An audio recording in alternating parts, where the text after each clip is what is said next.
کئی دنوں کی محنت کے بعد آج آخرکار اسے اپنی مرضی کی جاب مل گئی تھی۔ وہ خوشی خوشی گھر لوٹی تھی، تبھی اسے اپنے فلیٹ کا دروازہ کھلا دکھائی دیا، جس سے وہ سمجھ گئی تھی کہ اس وقت کون اس کے گھر میں بلا اجازت گھس آیا ہے۔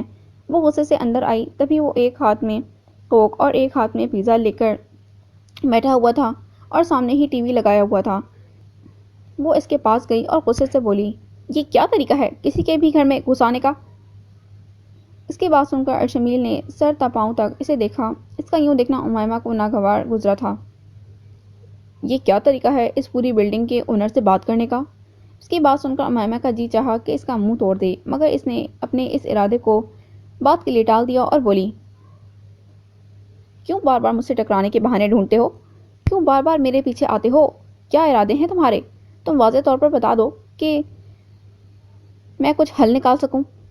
اس کی بات سن کر ارشمیل نے اپنے ہاتھ میں پکڑا کوک اور پیزا وہی میز پر رکھا اور اس کے پاس آیا۔ اس کے کان میں سرگوشی کرنے کے انداز میں بولا، آج شام 8 بجے میرے آفس پہنچ جانا، پھر میں تمہیں بتاؤں گا کہ میرے ارادے کیا ہیں۔ اگر تم وقت پر نہیں پہنچی تو میں دوبارہ تمہارے گھر آؤں گا اور تمہیں اس رات کی طرح لے جاؤں گا۔ اس کی بات سن کر امیمہ نے نفرت سے اس سے کہا، میں تمہاری بات ماننے سے انکار کرتی ہوں۔ آنا تو تمہیں پڑے گا، چاہے اس میں تمہاری مرضی شامل ہو یا نہیں۔ اتنا کہہ کر وہ آگے بڑھ گیا، پھر کچھ یاد آنے پر واپس مڑا اور بولا، اس رات جو میں نے تمہارے لیے ڈریسز لیے تھے، ان میں سے کوئی سا بھی ڈریس پہن لینا، اور ہاں، یہ صاف کر لینا۔ اس نے میز کی طرف اشارہ کرتے ہوئے بتایا اور وہاں سے چلا گیا۔ اس نے جان بوجھ کر اس کے سامنے اپنے لائے ہوئے کپڑوں کا ذکر کیا، جبکہ اسے پتا تھا کہ امیمہ نے وہ سارے ڈریسز جلا دیے ہیں۔ امیمہ اپنی جگہ پر ہی بیٹھتی چلی گئی اور رونے لگی۔ اسے معلوم تھا کہ اگر اس کے بتائے ہوئے وقت پر نہیں گئی تو وہ کچھ بھی کر سکتا ہے۔ اسے اندازہ ہو گیا تھا کہ آج بھی وہ کل رات کی طرح اسے بے عزت کرنے کے لیے بلا رہا ہے۔ کل رات کی بے عزتی کے بارے میں سوچ کر اس کی آنکھوں میں ڈھیر سارے آنسو اتر آئے۔ وہ جب بھی یہ سوچتی ہے کہ وہ آج بہت خوش ہے اور آج وہ اپنے بڑے جانی دشمن کے بارے میں نہیں سوچے گی، مگر ہر بات اس کی سوچ غلط ثابت ہو جاتی ہے۔ وہ ہر بار کالی بلی کی طرح اس کا راستہ کاٹ جاتا ہے۔ وہ رات کے 8 بجے اس کے آفس میں حاضر تھی۔ رات کے وقت اس کا آفس پورا خالی ہو چکا تھا۔ اس وقت اتنے بڑے آفس میں صرف وہ دونوں ہی موجود تھے۔ وہ اپنے کانپتے ہوئے وجود میں تھوڑا سا اعتماد پیدا کرتے ہوئے اس کے سامنے جا کھڑی ہوئی۔ ارشمیل نے اسے بیٹھنے کا اشارہ کیا تو وہ بیٹھ گئی۔ ارشمیل مسکراتے ہوئے اسے دیکھنے لگا۔ اس سے وہ کنفیوز ہو گئی اور سوچنے لگی کہ وہ اسے دیکھ کر ہمیشہ کیوں مسکراتا رہتا ہے۔ ارشمیل نے بنا تمہید باندھے بولنا شروع کیا، تم مجھ سے پوچھ رہی تھی نا کہ میرے ارادے کیا ہیں، میں کیا چاہتا ہوں، پھر آج تم سن ہی لو۔ اتنا کہہ کے وہ اپنی جگہ سے اٹھ کر اس کے پاس آ کر بولا، میں نے تم سے جو کچھ لیا ہے میں وہ سب کچھ تمہیں واپس کر دوں گا، مگر میری ایک شرط ہے۔ شرط لفظ سن کر وہ اپنی جگہ سن ہو گئی، کیونکہ اسے پتا تھا کہ اس کی شرطیں معمولی نہیں ہوتیں۔ وہ جو بھی شرط رکھتا ہے اس میں اس کا نفع اور سامنے والے کا نقصان ہی ہوتا ہے۔ پھر بھی اسے تھوڑی امید جاگی تھی کہ اس کی یہ شرط زیادہ بڑی نہیں ہوگی۔ اسے اپنی آزادی بہت پیاری تھی، اگر اس کے لیے اسے کوئی بھی قیمت ادا کرنا پڑی تو وہ ضرور کرے گی۔ اس لیے اس نے ارشمیل سے کہا، بتاؤ میری آزادی کی کیا قیمت لوگے؟ اسی بات کو سن کر وہ دوبارہ ہنسنے لگا اور بولا، تمہیں اپنی آزادی کے لیے صرف ایک رات میرے ساتھ گزارنی ہوگی، ایک رات میرے نام کرنا ہوگی۔ یہ شاید تمہارے لیے زیادہ بڑی بات نہیں ہے۔ اس کی بات سن کر ہمیشہ امیمہ کا سر چکرانے لگتا۔ آج بھی یہی ہوا تھا، اس کا سر چکرانے لگا تھا۔ وہ اس سے اس کی آزادی کی کتنی بڑی قیمت مانگ رہا تھا۔ اس بار تو حد ہی پار ہو گئی تھی۔ اس بار وہ اسے اس کی عزت کا سودا کرنے لگا تھا۔ وہ اپنے کانپتے وجود کے ساتھ اٹھی اور ایک زوردار تھپڑ اپنے سامنے کھڑے کمینے پن سے مسکراتے ارشمیل یزدانی کے سرخ و سفید گال پر مار دیا۔ ہر بار کی طرح اس بار بھی ارشمیل کو بہت غصہ آیا۔ اس نے امیمہ کے لمبے بال پکڑ کر اسے اپنے قریب کیا اور بولا، میں چاہوں تو ابھی بھی اس تھپڑ کا بدلہ لے سکتا ہوں، کیونکہ یہاں نہ تو تم مجھے روک سکتی ہو اور نہ ہی کوئی اور۔ سیدھے سے میری بات مان جاؤ۔ اتنے نخرے کیوں دکھا رہی ہو مشرقی لڑکیوں کی طرح؟ امیمہ نے آنسوؤں سے بھری آنکھوں سے اس کو دیکھا۔ اس وقت اس کی آنکھوں میں کچھ بھی نہیں تھا، نہ ہی فریاد، نہ ہی رحم کی بھیک تھی، تو صرف نفرت، جو اس شخص کے ہر ایک اقدام سے بڑھتی ہی جا رہی تھی۔ ارشمیل نے ایک بار پھر اسے اکسایا تھا، کیا میں تمہاری اس خاموشی کو ہاں سمجھ لوں؟ ارشمیل یزدانی، تم کیا سمجھتے ہو مجھے؟ کیا میں کوئی چابی سے چلنے والا کھلونا ہوں؟ جو تم کہو گے میں وہی کروں گی۔ تم آج اس کی مجبوری کا فائدہ اٹھا رہے ہو نا؟ کہیں ایسا نہ ہو کل کو تم خود اس کے سامنے جھکنے پر مجبور ہو جاؤ۔ مجھ سے نہیں تو خدا سے ڈرو، اس کی لاٹھی بے آواز ہوتی ہے، جب پڑے گی نا تو سب کچھ بھول جاؤ گے تم۔ میرے سامنے زیادہ بکواس مت کرو، جو کہا ہے نا اس کا ہاں یا نہ میں جواب دو۔ سن لو ارشمیل یزدانی، مجھے اپنی آزادی سے زیادہ عزت پیاری ہے۔ میں تو پہلے ہی جانتی تھی کہ تم ایک حوث پرست انسان ہو جسے ہر وقت اپنے ارد گرد لڑکیوں کا منڈلانا بہت پسند ہے۔ پہلے ان سے محبت کرنے کا دعویٰ کرتے ہو، پھر ان کے جذبات سے کھیل کر انہیں پہچاننے سے انکار کرتے ہو۔ وہ آگے بھی بہت کچھ کہنے والی تھی مگر ارشمیل نے اس کے منہ پر اپنا ہاتھ رکھ دیا کیونکہ اسے اتنے غلط الزامات بالکل بھی پسند نہیں آئے تھے۔ مانا کہ وہ کچھ سال قبل بہت فلرٹی ٹائپ کا بندہ تھا مگر وہ جب سے انگلینڈ گیا تھا تب سے اس نے صرف اپنا کیریئر بنانے پر ہی فوکس کیا تھا اور اس سے بدلہ لینے کے بارے میں سوچتا رہا تھا۔ وہاں پر بھی وہی اس کے حواسوں پر سوار رہتی تھی، اس لیے تو وہ انگلینڈ میں رہ نہیں پایا تھا۔ امائمہ نے زبردستی اس کا ہاتھ اپنے منہ سے ہٹایا اور اسے دھکا دے کر وہاں سے بھاگ گئی مگر اس کے قدموں کی رفتار سے زیادہ ارشمیل کے قدم تیز تھے۔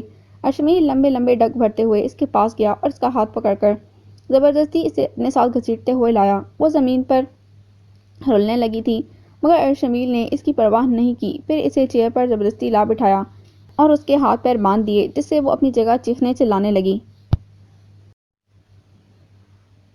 مجھے جانے دو ارشمیل یزدانی، میں اس بار تمہاری زیادتی برداشت نہیں کروں گی۔ یہ مجھے تم نے جتنے تھپڑ مارے ہیں نا اس کا بدلہ ہے۔ اب جب تک میں چاہوں گا تب تک تم ایسے ہی بنے رہو گی۔ تمہیں نہ کھانا ملے گا نہ ہی پانی کی ایک بوند۔ اس کی بات پر امائمہ نے اسے نفرت سے دیکھا اور بولی، تم سے یہی امید کی جا سکتی ہے۔ اتنا کہہ کر وہ چپ ہو گئی کیونکہ اسے پتا تھا کہ اس کے سامنے زیادہ بولنا مطلب اپنی شامت لانا ہے، اس لیے تو وہ بس آنسو بہاتے ہی رہ گئی اور اپنے آپ کو رسیوں سے آزاد کرانے کی کوشش کرنے لگی اور دل ہی دل میں اپنے سامنے کھڑے شخص کو دیکھ کر گالیوں سے نوازنے لگی مگر وہ بھول گئی تھی کہ اس کے سامنے بھی ارشمیل یزدانی کھڑا تھا۔ وہ تو اسے دل ہی دل میں بھی برے برے القابات سے نواز نہیں سکتی تھی۔ اب مجھے اتنی بھی بری طرح سے گالیاں مت دو کہ میں برداشت نہ کر پاؤں۔ اس کی بات سن کر وہ حیرت میں پڑ گئی کہ اسے کیسے پتا چلا کہ وہ اسے گالیاں دے رہی ہے۔ میں نے تمہیں کوئی گالی وغیرہ نہیں دی، اچھا؟ اتنا کہہ کر اس نے من ہی من میں اسے گالیاں دینے کا ارادہ ترک کر دیا اور پھر اسی کام میں جٹ گئی جو وہ کر رہی تھی۔ ارشمیل کو اس کی بے توجہی پسند نہیں آئی، اس لیے وہ اس کا دھیان اپنی طرف بھٹکانے کے لیے اس کے پاس آیا اور اس کا چہرہ اپنے ہاتھ میں لے کر بے رحمی سے بولا، دیکھو تمہیں سوچنے کے لیے ابھی بھی کچھ وقت دیتا ہوں، تم چاہو تو ایک بار پھر میری اس آفر پر غور کر سکتی ہو۔ امائمہ نے اپنا چہرہ پیچھے ہٹایا اور نفرت سے بولی، تمہارے اس آفر کو قبول کرنے سے پہلے میں خود زہر کھا کے مرنا پسند کروں گی۔ تمہیں ایسا پروپوزل پیش کرتے ہوئے شرم نہیں آئی؟ مگر مجھ میں ابھی شرم باقی ہے۔ میں تمہاری طرح بے باک نہیں ہوں جو بھی کچھ منہ میں آئے وہ بول دوں۔ اگر تم یہ سمجھ رہے ہو کہ میرے سر پر میرے والدین کا سایہ نہیں ہے تو تم کچھ بھی کر سکتے ہو۔ پہلے سے میرے والدین میرے ساتھ نہیں مگر مرتضیٰ اور علینا ہیں۔ اگر تم نے میرے ساتھ کچھ بھی کرنے کی کوشش کی تو وہ دونوں تمہیں کبھی نہیں چھوڑیں گے۔ اس کی بچکانہ دھمکی سن کر ارشمیل اپنی مسکراہٹ دباتے ہوئے بولا، ٹھیک ہے بلاؤ ان دونوں کو، میں بھی دیکھتا ہوں وہ میرا کیا بگاڑ سکتے ہیں۔ اس کی بات سن کر امائمہ اپنی جگہ خاموش ہو گئی۔ وہ جانتی تھی کہ علینا اور مرتضیٰ دونوں ہی مل کر ارشمیل یزدانی کا کچھ بھی نہیں بگاڑ سکتے بلکہ وہ ان دونوں کا بہت کچھ بگاڑ سکتا ہے۔ اس کی کھوکھلی دھمکی سے ارشمیل پر کوئی اثر نہیں پڑا تو اس نے دوبارہ سے اپنے آنسوؤں کو ہتھیار بنانے کی کوشش کی۔ پلیز مجھے جانے دو، مجھ سے اتنا بدلہ تو لے رہے ہو، اب مجھے یوں اس طرح باندھ کر کیا فائدہ ہوگا تمہیں؟ فائدہ ہوگا نا، تم شاید میرا پروپوزل قبول کر لو گی۔ اتنا کہہ کر وہ اس کے چیئر کے سامنے رکھے کاؤچ پر جا بیٹھا اور اپنا موبائل نکال کر اس میں کچھ کرنے لگا۔ تبھی لائٹ چلی گئی اور چاروں طرف اندھیرا چھا گیا جس سے وہ چلانے لگی، پلیز لائٹ آن کرو، اندھیرے میں میرا دم گھٹتا ہے، پلیز لائٹ آن کرو۔ اسے تکلیف میں دیکھ کر ارشمیل کو خوشی مل رہی تھی۔ وہ ایسے ہی اپنی جگہ پر بیٹھا رہا، اس نے ایک بار بھی اٹھ کر اس کی زحمت نہیں کی کہ اسے دیکھ لے۔ وہ تو ایسے بیٹھا تھا جیسے اس کے علاوہ دوسرا کوئی بھی روم میں موجود نہیں ہے۔ پلیز مجھے جانے دو، مجھے سچ میں میرا دم گھٹ رہا ہے، وہ بار بار یہی کہہ رہی تھی جس سے ارشمیل کو غصہ آ گیا۔ اس نے یہ بھی نہیں دیکھا کہ اس کی سانس اکھڑ رہی ہے۔ اس نے دراز سے ٹیپ نکال کر اس کے منہ پر باندھ دی، تم حد سے زیادہ بک بک کرتی ہو۔ اتنا کہہ کر وہ اپنی جگہ پر واپس جا بیٹھا اور پھر سے موبائل میں کچھ کرنے لگا۔ کافی دیر بعد لائٹ آئی تو اس نے اس بیچاری لڑکی کی طرف دیکھنے کی زحمت کی۔ اس نے دیکھا کہ کچھ دیر پہلے اس سے لڑنے جھگڑنے والی امیمہ حیدر اس وقت بے ہوش پڑی تھی۔ اس نے اپنا موبائل وہیں پھینک دیا اور اس کے پاس آیا، اسے آوازیں دینے لگا مگر وہ نہیں جاگی۔ اس پر پانی ڈالا مگر پھر بھی وہ نہیں اٹھی۔ پھر اس نے جھک کر اس کی دل کی دھڑکن دیکھی جو کافی مدھم چل رہی تھی۔ اس نے امیمہ کے ہاتھ پیر رسی سے آزاد کیے اور اس کے منہ پر بندھی ٹیپ بھی نکال دی اور اسے اپنے باہوں میں بھر کر اسپتال کا رخ کیا۔ وہ اپنے آفس سے جو بھی ہاسپٹل قریب تھا اس میں امیمہ کو لے گیا۔ ڈاکٹر نے فوراً اس کا ٹریٹمنٹ شروع کیا۔ وہ ہاسپٹل کے کوریڈور میں ٹہل رہا تھا جب ہی ڈاکٹر صاحب اس کے پاس آئے اور بولے، گھبرانے کی کوئی ضرورت نہیں ہے، آپ کی بیوی کو کسی چیز کا شدید فوبیا ہے جس سے وہ بے ہوش ہو چکی ہیں اور کچھ نہیں ہے۔ ڈاکٹر کی بیوی والی بات سن کر جہاں وہ حیران ہوا تھا وہیں یہ سن کر اسے اطمینان ملا کہ اسے کچھ نہیں ہوا ہے، وہ ٹھیک ہے۔ پھر وہ اسے دیکھنے کے لیے اس کے روم میں آیا۔ وہ سوئی ہوئی تھی۔ ارشمیل نے اپنے ہاتھ میں پکڑا ہوا کوٹ سائڈ پر رکھ دیا اور اس کے بیڈ پر بیٹھ گیا اور غور سے اسے دیکھنے لگا۔ اسے دیکھ کر اسے اپنی حرکت پر شرمندگی محسوس ہوئی مگر جیسے ہی اپنا ماضی آنکھوں کے سامنے گھوما تو وہی اسے قصوروار نظر آئی۔ اس نے ایک نفرت بھری نظر اس کے وجود پر ڈالی اور اپنا کوٹ اٹھا کر وہاں سے چلا گیا۔ اس کا معصوم چہرہ دیکھ کر دل بغاوت بھی کرنے لگا تھا۔ کہہ رہا تھا اسے جانے دے، اسے بخش دے، مگر دماغ کہہ رہا تھا اسے اور تڑپائے اور رلائے۔ اس نے اپنے دل کی بات نہیں بلکہ دماغ کی بات مانی اور اسے آگے تنگ کرنے کا منصوبہ بنانے لگا۔ وہ ایک ہی دن ہاسپٹل میں رہی تھی۔ اس کے بعد ڈاکٹر نے اسے ڈسچارج کر دیا تھا۔ ڈسچارج ہوتے وقت ڈاکٹر نے اسے کہا تھا، آپ کے شوہر آپ کے لیے بہت پریشان ہو رہے تھے۔ وہ ڈاکٹر کی بات سن کر غصے سے ڈاکٹر کو بولی تھی، پلیز ڈاکٹر، کچھ بھی کہنے سے پہلے سامنے والے سے پوچھ لینا چاہیے کہ وہ پیشنٹ کا کیا لگتا ہے۔ ایسا ضروری نہیں کہ ہر پیشنٹ آپ کے یہاں ہسبینڈ وائف ہی آئے، یہ بھی تو ہو سکتا ہے کہ وہ ایک دوسرے کے دشمن ہو۔ اس کی بات سن کر ڈاکٹر اپنی جگہ شرمندہ ہو کر رہ گیا۔ جی آپ نے درست فرمایا، آئندہ ایسا نہیں ہوگا۔ پھر وہ ڈسچارج ہو کر اپنے گھر آ گئی۔ ایک دو دن تک آرام کرنے کے بعد اس نے اپنی نئی جاب پر جانا شروع کر دیا۔ ارشمیل کا اس دن کے بعد سے کوئی اتا پتہ نہیں تھا۔ اسے اپنے ارد گرد نہ پا کر وہ تھوڑی سی مطمئن ہو گئی، اس لیے جب اسے مرتضیٰ نے ڈنر کے لیے ریسٹورنٹ میں بلایا تو وہ فوراً مان گئی اور اب وہ دونوں ایک دوسرے کی کمپنی میں ڈنر کو بہت انجوائے کر رہے تھے۔ تبھی اچانک امیمہ کے موبائل پر ارشمیل کی کال آئی۔ وہ مرتضیٰ سے بہانہ بنا کر اپنی جگہ سے اٹھی اور باہر آ گئی۔ پھر اس نے اپنا سیل کان سے لگایا۔ ہیلو، تم کہاں ہو؟ سیل فون میں سے دھاڑتے ہوئے ارشمیل کی آواز اس کے کانوں میں پہنچی تو وہ حیرت سے اپنے فون کو گھورنے لگی۔ پھر اس نے دوبارہ موبائل کان سے لگایا اور بولی، ڈنر کر رہی ہوں؟ کس کے ساتھ؟ میرے منگیتر مرتضیٰ کے ساتھ۔ اس کی بات سن کر پتہ نہیں ارشمیل کو کیا ہوا، وہ اور بھی زیادہ غصے میں آ گیا اور بولا، تم ابھی کے ابھی اپنے فلیٹ پر پہنچو کیونکہ میں آ رہا ہوں۔ اتنا کہہ کر ارشمیل نے فون کٹ کر دیا اور وہ اپنے فون کو حیرت سے گھورنے لگی۔ اسے ارشمیل کی یہ حکم دینے والی بات سے بہت نفرت تھی مگر وہ مجبور تھی، اس کا حکم ماننے کی پابند تھی، اس لیے وہ مرتضیٰ سے معذرت کر کے گھر آ گئی۔ وہ کچھ دیر بیٹھی رہی کہ ارشمیل یعنی اس کی زندگی کا سب سے بڑا عذاب کب آئے گا، مگر وہ نہیں آیا۔ اسے ارشمیل پر تاؤ آ رہا تھا کیونکہ اس پر زندگی کا دائرہ وہ تنگ کرتے جا رہا تھا۔ کیوں اسے اتنا پریشان کر رہا تھا؟ اس کا ذہن بہت ساری سوچوں میں الجھ گیا۔ تبھی دروازے پر دستک ہوئی جس سے وہ سمجھ گئی کہ شیطان حاضر ہو چکا ہے۔ اس نے دروازہ کھولا تو دیکھا وہ اکیلا نہیں تھا، اس کے ساتھ اور بھی بہت سے لوگ تھے جو اس کے سامنے سر جھکائے کھڑے تھے۔ یہ دیکھ کر وہ گھبرا گئی اور دروازہ بند کرنے لگی کہ ارشمیل نے بیچ میں آ کر اسے روک دیا اور بولا، اندر نہیں آنے دو گی ہمیں؟ اس کی بات سن کر امیمہ گھبرا کر بولی، تو تم اتنے سارے لوگوں کو اپنے ساتھ کیوں لائے ہو؟ اس کی بات سن کر ارشمیل مسکراتے ہوئے بولا، یہ لوگ ہمارے نکاح میں شامل ہونے کے لیے آئے ہیں۔ اس کی بات سن کر وہ جہاں کھڑی تھی وہیں بے ہوش ہو گئی۔ وہ تو اچھا ہوا ارشمیل اس کے قریب کھڑا تھا، اس نے عین وقت پر اسے اپنی باہوں میں بھر لیا۔ اس نے امیمہ پر پانی کی بوندیں ڈالیں جس سے وہ ہوش میں آئی اور اپنی جگہ اٹھ کر بیٹھ گئی۔ اب وہ ارشمیل کو نفرت اور غصے سے ملی جلی کیفیت میں گھورنے لگی اور بولی، تم کیوں کر رہے ہو یہ سب؟ تم سے بدلہ لینے کے لیے۔ ارشمیل نے صاف کوئی کا مظاہرہ کیا جس سے وہ اپنی جگہ اور بھی تپ گئی۔ کوئی اور بھی تو طریقہ ہے بدلہ لینے کا۔ وہ اس کے پاس بیٹھ گیا اور اس کے بکھرے ہوئے بال اپنے ہاتھ سے سنوارتے ہوئے بولا، میں پرانے طریقوں سے تنگ آ چکا ہوں، اس لیے اب نیا طریقہ آزمانا چاہتا ہوں۔ اس نے ارشمیل کا ہاتھ جھٹک دیا اور بولی، تم بہت بڑی غلطی کر رہے ہو. میں مر جاؤں گی مگر کبھی تم سے نکاح نہیں کروں گی. میں بھی مر جاؤں گا مگر نکاح تم سے ہی کروں گا. وہ بھی اسی طرح بولا. اسے دیکھ کر امیمہ کو اور زیادہ غصہ آیا. وہ اپنی جگہ سے اٹھی تو وہ بھی اٹھ گیا. پھر امیمہ اس کے کالر پکڑ کر کہنے لگی, تم کچھ بھی کر لو, میں تم سے نکاح نہیں کروں گی. اس کی اس حرکت کا جواب ارشمیل نے کچھ اس طرح سے دیا کہ اپنے کالر پر سے اس کا ہاتھ ہٹایا اور اس کے بال پکڑ کر اپنے قریب کرتا ہوا بولا, تمہیں پتہ ہی کیا ہے, تمہیں پہلے ہی کہا تھا مرتضیٰ کے ساتھ نظر مت آنا, مگر پھر بھی تم نظر آئی, اب بھگتو. اسے جتنا درد اس کے بال پکڑنے سے نہیں ہوا تھا اتنا ہی اس کے کہنے پر ہوا تھا, کیونکہ وہ اسے اپنی جاگیر ہی سمجھ بیٹھا تھا. کیوں اس پر اپنی مرضی تھوپنا چاہتا تھا. یہ بات صحیح تھی کہ امیمہ نے اپنی زندگی کا اختیار اسے دیا تھا, مگر پھر بھی وہ اس کی اور مرتضیٰ کی زندگی کا فیصلہ کرنے والا کون ہوتا تھا.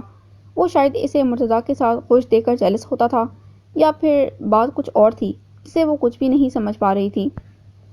امیمہ نے اس کے پیر پر اپنا پیر رکھ دیا جس سے وہ تلملا کر پیچھے ہٹا. امیمہ موقع کا فائدہ اٹھا کر وہاں سے نکلنا چاہتی تھی, مگر ارشمیل نے اس کا ہاتھ پکڑ لیا اور اسے دیوار سے لگایا, جس سے اس کا سر بری طرح دیوار سے ٹکرایا اور اپنی جگہ وہ رہ کر رہ گئی. زیادہ سمارٹ بننے کی کوشش مت کیا کرو, جبکہ تمہیں پتہ ہے کہ کون سب سے زیادہ سمارٹ ہے. اب سیدھے طرح سے تیار ہو جاؤ, مولوی صاحب آنے والے ہیں. تمہیں پتہ ہے کہ میں مرتضیٰ سے محبت کرتی ہوں اور اس سے انگیج ہوں, پھر کیوں کر رہے ہو یہ سب. اس کے ہونٹ بری طرح کانپ رہے تھے, اس کے منہ سے الفاظ ہی ادا نہیں ہو رہے تھے. گھبراہٹ سے اس سے پسینے چھوٹ رہے تھے, مگر پھر بھی وہ رو نہیں رہی تھی بلکہ ڈٹ کر اس کا مقابلہ کر رہی تھی. جو سکون تمہاری خوشیاں چھیننے میں ملتا ہے نا, وہ سکون دنیا کے کسی بھی کونے میں میسر نہیں. اب تیار ہو جاؤ ورنہ اس مرتبہ بھی مجھے زبردستی ہی کرنا پڑے گی. تو تم مجھے سوچنے کے لیے کچھ وقت دو. اس کی بات سن کر وہ پرسوچ لہجے میں بولی, اوکے تمہارے پاس 1 گھنٹے کا ٹائم ہے, تم سوچ لو. نہیں, مجھے 2 دن کا وقت چاہیے. اس کی بات سن کر وہ کچھ سوچتے ہوئے اس کے سامنے بیٹھ گیا. پھر بولا, ٹھیک ہے, صرف 2 دن کا ٹائم ہے تمہارے پاس. تمہارا فیصلہ میرے حق میں ہونا چاہیے. اتنا کہہ کر وہ اپنی پوری ٹیم کے ساتھ وہاں سے واپس چلا گیا, جس سے امیمہ نے سکون کا سانس لیا. پھر وہ من ہی من میں اس کے بچھائے ہوئے جال سے چھٹکارا پانے کے منصوبے بنانے لگی. اس کی سمجھ میں نہیں آ رہا تھا کہ وہ کیسے یہاں سے باہر نکلے. وہ چاروں طرف سے اس سے گھیرے ہوئے تھا. ایسا لگ رہا تھا وہ ارشمیل کی وجہ سے مرتضیٰ سے دور ہوتے جا رہی ہے. اس نے بہت سوچ بچار کے بعد حتمی فیصلہ لیا. اس نے اپنی اور سب کی بھلائی کے لیے اس شہر کو چھوڑنے کا فیصلہ لیا. وہ نہیں چاہتی تھی کہ اس کی وجہ سے ادینہ اور مرتضیٰ کی لائف میں کسی بھی قسم کی پریشانی آئے. انہیں اس کی ذات کی وجہ سے کوئی دکھ پہنچے, اس لیے اس نے ان سب سے دور جانے کا فیصلہ لیا تھا. وہ کل رات سے چپ چاپ طریقے سے اپنے جانے کی تیاری کر رہی تھی. اسے یقین ہو چکا تھا کہ اس کی ہر ایک حرکت پر ارشمیل کی نظر ہے, اس لیے وہ اس بار الرٹ ہو چکی تھی. اس نے کسی بھی قسم کی کوئی غلطی کی گنجائش نہیں رکھی تھی. اسے دکھ تو بہت ہو رہا تھا کہ وہ اس طرح سے اپنوں کو بتائے بغیر انہیں ہمیشہ کے لیے چھوڑ کر جا رہی ہے, مگر پھر اس کی نظروں میں ارشمیل یزدانی کا تمسخر اڑاتا ہوا چہرہ گھوم گیا, جس سے اس کا فیصلہ پہلے سے زیادہ پختہ ہو گیا. اس نے سوچا اگر قسمت میں مرتضیٰ اور ادینہ سے ملنا رہا تو قسمت انہیں دوبارہ ملا ہی دے گی. پھر اس نے ایک آخری نظر ارشمیل کے فلیٹ پر ڈالی اور سوچنے لگی کہ اب اسے دوبارہ یہاں نہیں رہنا ہوگا, اور نہ اس ذلیل انسان کی بے وجہ ٹارچر بھی برداشت کرنی ہوگی. اس نے اپنا بیگ ضروری سامان سے بھرا تھا اور دوسرا کپڑوں سے بھرا اور وہاں سے نکل گئی. وہ رات کے اندھیرے میں گھر سے نکلی تھی تاکہ ارشمیل کو خبر نہ ہو, مگر پتہ نہیں کیسے اسے خبر ہو گئی. اس نے امیمہ کے جانے کی ہر راہ بند کر دی. اس نے شہر کے کونے کونے میں ناکہ بندی کروا دی. ہر راستے کے چپے چپے پر پولیس چھاپا مار رہی تھی. پولیس سبھی کاروں کی, ٹرکوں کی اور گاڑیوں کی باریک بینی سے تلاشی لے رہی تھی. اسے ایک پولیس والے کے ہاتھ میں اپنی ادینہ کی شادی سے نکالی ہوئی تصویر نظر آئی تو وہ سمجھ گئی کہ یہ سب کچھ ارشمیل کر رہا ہے. وہ جس ٹیکسی میں بیٹھی تھی اس نے اس ٹیکسی ڈرائیور سے کہا, بھائی یہ کیا ہو رہا ہے؟ لگتا ہے کسی کو تلاش کیا جا رہا ہے. یہ کوئی معمولی شخص کا کام نہیں ہے, بہت امیر آدمی لگتا ہے. اس ڈرائیور کی بات سن کر اس کا شک یقین میں بدلا. اس سے پہلے ان کی ٹیکسی آگے بڑھتی اور پولیس والوں کی نظر اس پر پڑتی, وہ دوبارہ ڈرائیور سے بولی, بھائی پلیز آپ کسی دوسرے راستے سے چلیں, ہم کسی بھی راستے سے ایئرپورٹ جائیں, ہمیں ایسی ہی چیکنگ کا سامنا کرنا پڑے گا. اس ٹیکسی ڈرائیور کی بات امیمہ کو 100% درست لگی تھی۔ پھر اس نے دوبارہ اس ڈرائیور کو مخاطب کیا، آپ مجھے جہاں سے لائے تھے وہیں پر دوبارہ چھوڑ دیں، مجھے کہیں نہیں جانا۔ اس کا حکم سنتے ہی ٹیکسی ڈرائیور نے اپنی ٹیکسی موڑ لی، پھر جہاں سے اس ٹیکسی میں بیٹھی تھی وہیں دوبارہ آ کر کھڑی ہو گئی۔ پھر وہ اپنے خدا سے مدد کی طلبگار ہو گئی۔ تبھی خدا نے اس کی مدد کے لیے سامان سے بھرا ہوا ٹرک بھیج دیا۔ اس نے لفٹ لینے کے لیے ہاتھ دکھایا، جس سے وہ ٹرک اس کے پاس آ کھڑا ہوا۔ اس میں ادھیڑ عمر آدمی تھا، وہ چہرے سے ہی بھلا آدمی معلوم ہو رہا تھا۔ اس نے ٹرک ڈرائیور سے کہا، انکل میں بہت بڑی مصیبت میں پھنس گئی ہوں، پلیز میری مدد کیجیے۔ اس ٹرک ڈرائیور نے ایک نظر اس کے معصوم سے چہرے پر ڈالی اور بڑے ہی شفقت سے کہا، بیٹا میں آپ کی کیا مدد کر سکتا ہوں؟ کچھ لوگ میرے پیچھے پڑ گئے ہیں، مجھے ایئرپورٹ جانا ہے، کیا آپ مجھے لفٹ دے سکتے ہیں؟ اس کی بات سن کر ٹرک ڈرائیور کچھ سوچنے لگا اور پھر بولا، ٹھیک ہے میں آپ کو چھوڑ دیتا ہوں، مگر بیٹا آپ کو پیچھے بیٹھنا ہوگا، سامنے بہت قیمتی سامان رکھا ہوا ہے۔ اس ٹرک ڈرائیور کی بات سن کر وہ خوش ہو گئی، کیونکہ وہ خود اس ڈرائیور سے کہنا چاہ رہی تھی کہ وہ اسے ٹرک کے پچھلے حصے میں جگہ دے، جس سے وہ ٹرک کے سامان کے بیچ میں پوری طرح چھپ جائے گی اور پولیس سے بچ جائے گی۔ پھر وہ ٹرک کے پچھلے حصے میں جا کر بیٹھ گئی۔ وہاں پر بہت اندھیرا تھا، جس سے اس کا دم گھٹ رہا تھا۔ اس نے کچھ دیر کے لیے اپنے ڈر کو قابو میں کیا اور اللہ سے دعائیں مانگنے لگی کہ پولیس اسے نہ دیکھے۔ پھر راستے میں ٹرک ایک بار رکا تھا، جس سے وہ سمجھ گئی کہ وہ لوگ ہائی وے پر پہنچ گئے۔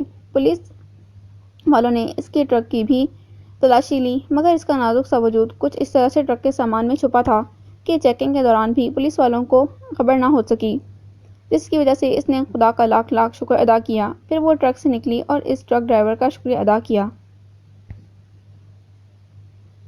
تھینک یو انکل، آپ کو نہیں پتا آپ نے میری کتنی بڑی مدد کی ہے۔ اس کی بات سن کر ٹرک ڈرائیور مسکراتے ہوئے بولا، بیٹا شکریہ کی کوئی بات نہیں، تم میری بیٹی جیسی ہو۔ پھر وہ ایئرپورٹ پہنچ گئی اور اس نے سکھ کا سانس لیا، پلین میں بیٹھ گئی اور دعا کرنے لگی کہ پلین جلدی سے ٹیک آف ہو سکے۔ وہ جس سیٹ پر بیٹھی تھی اس کے پہلو میں ایک خوش شخص بیٹھا تھا، جو امیمہ کو دیکھ کر مسکرایا تو امیمہ بھی مروتاً مسکرانے لگی۔ پھر کچھ دیر بعد وہ شخص اس سے باتیں کرنے لگا تو وہ بھی اس کی باتوں کا ہوں ہاں میں جواب دینے لگی۔ اس کے دل کی دھڑکنیں تیز ہونے لگیں۔ اس کی چھٹی حس اسے سائن دینے لگی تھی کہ ابھی کچھ نہ کچھ غلط ضرور ہونے والا ہے، مگر اس نے دھیان نہیں دیا۔ وہ اس شخص سے باتیں کرنے لگ گئی، تبھی اس کی ناک کے نتنوں میں کلون کی خوشبو پڑی تو وہ مڑ کر دیکھنے پر مجبور ہو گئی اور شمیل اس کے سامنے ہی کھڑا تھا۔ اسے دیکھ کر وہ اپنی جگہ پر اچھل پڑی اور ڈر کر اس شخص کا ہاتھ پکڑ لیا۔ یہ دیکھ کر پہلے ہی وہ بفرا ہوا تھا اور شمیل اپنی جگہ اور بھی برہم ہو گیا۔ اس نے امیمہ کا ہاتھ پکڑ کر اسے اس شخص سے دور کرنے کی کوشش کی، مگر پتہ نہیں اس میں اتنی قوت کیسے آ گئی تھی کہ وہ اپنی جگہ سے ہلنے کا نام ہی نہیں لے رہی تھی۔ سرمت پلیز مجھے بچائیے، میں اس شخص کے ساتھ نہیں جانا چاہتی۔ باتوں کے دوران اس شخص نے امیمہ کو اپنا نام بتایا تھا۔ کیوں آپ ان کے ساتھ زبردستی کر رہے ہیں؟ وہ انجانا شخص بھی اس کی مدد کے لیے بیچ میں کود پڑا۔ یہ دیکھ کر شمیل کو اور بھی زیادہ غصہ آیا۔ اس نے زور سے کہا، آپ ہم دونوں کے معاملات میں دخل نہ ہی دیں تو بہتر ہوگا، یہ میری ہونے والی بیوی ہے۔ پلین میں موجود سبھی لوگ اس کا تماشا دیکھ رہے تھے، مگر کوئی بھی اس کی مدد کے لیے نہیں آیا۔ وہ خود کو بچانے کے لیے بولی، میں اس شخص کو نہیں جانتی، مگر پھر بھی یہ میرے پیچھے پڑا ہے۔ اس کے جھوٹ بولنے پر ارشمیل نے اسے شعلہ وار نظروں سے گھورا تھا۔ پلیز آپ مس امیمہ کو چھوڑ دیجیے ورنہ مجبوراً ہمیں پولیس کو بلانا ہوگا۔ اس کی بات سن کر ارشمیل ہنسنے لگا اور بولا، پولیس تو خود میرے ساتھ آئی ہے ان محترمہ کو گرفتار کرنے کے لیے، کیونکہ انہوں نے ارشمیل حسدانی کو دھوکہ دینے کی کوشش کی ہے۔ اس کی بات سن کر وہ شخص بھی پیچھے ہٹ گیا۔ پھر ارشمیل اسے زبردستی گھسیٹتے ہوئے لے گیا اور وہ روتی رہی، چلاتی رہی، مگر ارشمیل نے اس کی ایک بھی نہ سنی۔ ارشمیل اور اس کی پوری ٹیم اسے لے کر فارم ہاؤس آئے تھے۔ ارشمیل کا فارم ہاؤس جدید طرز پر بنایا گیا تھا۔ اب اس میں گپ اندھیرے کی جگہ روشنی نے لے لی تھی۔ وہاں کی ہر ایک چیز بہش قیمتی تھی، مگر اس کے کسی بھی کام کی نہیں تھی۔ ارشمیل کی سیکرٹری نے اسے ایک شاندار سے روم میں لایا اور اسے زبردستی بٹھا دیا۔ پھر اس نے امیمہ کے سامنے بے حد قیمتی بلو کلر کا جوڑا رکھ دیا، جس پر گولڈن کلر کا ورک تھا۔ وہ ڈریس دیکھ کر اسے ادینہ کی شادی والا ڈریس یاد آ گیا۔ پھر وہ اسے یہ ڈریس پہننے کا حکم دے کر دروازہ باہر سے لاک کر کے چلی گئی۔ پھر جب وہ دوبارہ واپس آئی تو اس کے ساتھ ایک ماہر بیوٹیشین تھی۔ یہ دیکھ کر اس کا دماغ گھوم گیا تھا۔ اس نے آؤ دیکھا نہ تاؤ وہاں پر جتنا بھی قیمتی سامان تھا سب اٹھا کر پھینکنا شروع کر دیا، جس سے ڈر کر وہ بیوٹیشین اور ارشمیل کی سیکرٹری بھاگ گئے۔ کچھ دیر بعد ارشمیل آیا تھا۔ اس نے امائمہ کے سرخ چہرے کو دیکھ کر اندازہ لگایا کہ وہ بہت روئی ہے۔ وہ اس کے قریب آیا اور اسے اس کے بازوؤں سے پکڑ کر اپنے سامنے بٹھایا اور بولا، میں تمہارے ساتھ اچھا برتاؤ کر رہا ہوں تو تم اس کا فائدہ مت اٹھاؤ۔ سیدھے طریقے سے تیار ہو جاؤ ورنہ میں خود تمہیں تیار کروں گا، پھر بعد میں مجھے کچھ مت کہنا۔ اس کی بات سن کر امائمہ ایسا برتاؤ کر رہی تھی جیسے اس نے کچھ کہا ہی نہیں ہو۔ وہ جاتے جاتے دوبارہ رک گیا اور اس کا ہاتھ پکڑ کر کہا، اسی ہاتھ سے اس انجان شخص کا ہاتھ پکڑا تھا نا تم نے؟